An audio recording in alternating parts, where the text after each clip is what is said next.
Alex Hormozy, Life of a CEO, all of those guys have the wrong idea when it comes to optimization because really when you try to optimize your life too much, you're just procrastinating everything with a spreadsheet or a note app. And trust me, I would know. So, a little introduction. I've built probably the most perfect productivity systems more times than I can count. The color coded dashboard, the flawless morning routine, the note taking setup that was going to fix everything. And what I eventually had to admit to myself is that it wasn't real progress. It was just procrastination. It was fancy gimmicks to make me feel like I was doing well, just dressed up well enough that I could feel productive while avoiding the actual work. Life optimization is mostly procrastination with a spreadsheet, as I've said. And I'm not saying that to look down on it. I'm saying that as someone who has lost real weeks to it. And let me explain the mechanics, sorry.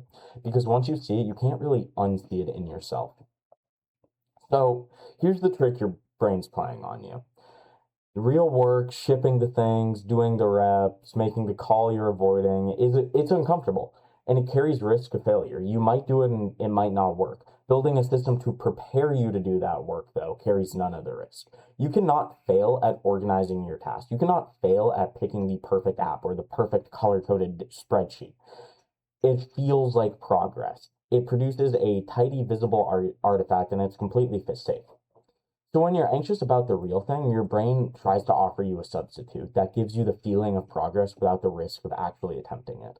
That's the costume. Procrastination usually looks like laziness, scrolling, napping, avoiding. But the high achieving version of it doesn't look like that at all. It looks like work. It looks like it should work. It looks like discipline. And that's exactly why it's so hard to catch. So smart people are arguably worse at this as well. And that's the cruel part. The more capable you are, the more susceptible you are to it, not less, because your procrastination is more convincing to yourself.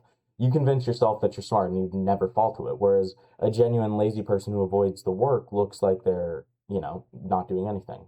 A sharp, ambitious person who avoids work by building elaborate systems looks like the most productive person in the room.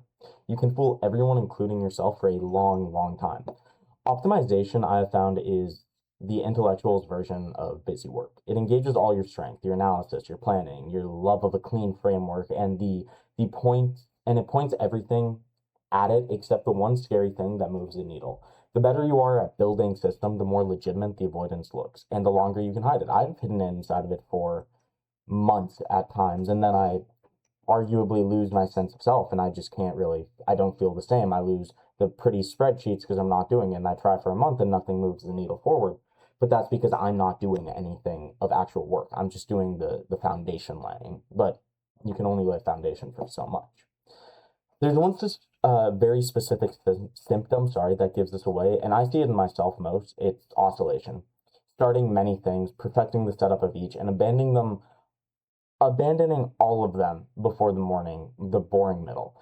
The new app, the new framework, the fresh start, that this time I finally got a right system over and over. It feels like momentum, but it is a loop and it's all motion with no shipping. And at the end of the day, shipping's all that matters. Even since really starting this past week, I think I posted about 7 or 8 videos, and those 7 or 8 videos I would not have posted before if I kept optimizing and planning instead of sitting down, picking a topic, forcing myself to do it.